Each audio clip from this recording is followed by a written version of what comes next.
Hello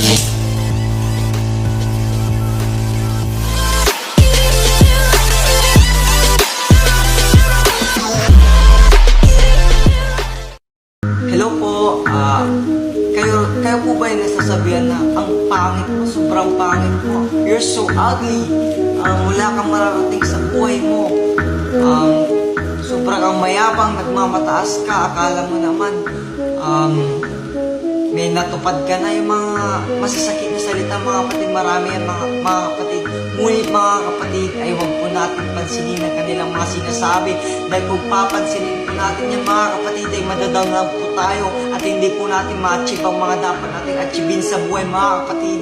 Sabi po dito sa Luke 6 verse 27 to 28, sabi po sa 27, ngunit sinasabi ko sa inyo, mga nakikinig, ibigin ninyo ang inyong mga kaaway, gawan ninyo ng mabuti ang mga napupuot sa inyo. 28, pagpalain ninyo ang mga sumusumpa sa inyo, idalangin ninyo ang mga umaapi sa inyo mga kapatid. Sabi dito sa verse na to mga kapatid, ay kaysa makipagtalo tayo sa mga nagsasabi sa atin ng mga pangit, nagmamataas, walang makakapit sa buhay, etc.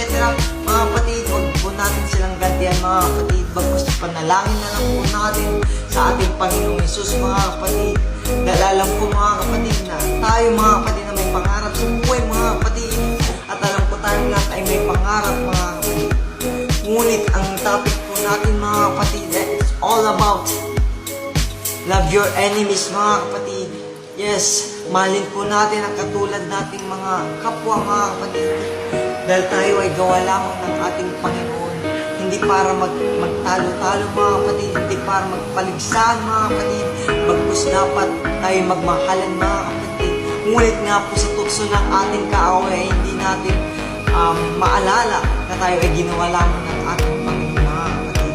Ngunit sinasabi ko sa inyo mga kapatid, kapag binato ka ng tinapay mga kapatid or bato mga kapatid, pag binato ka ng bato mga kapatid, tapunan mo ng kape, samahan na rin po natin ng tinapay mga kapatid. Ganun po tayo mga born again or ano man dyan mga religion mga kapatid, sa mga nakakaintindi na po at naliliwanagan sa mga salita dito sa Biblia mga kapatid.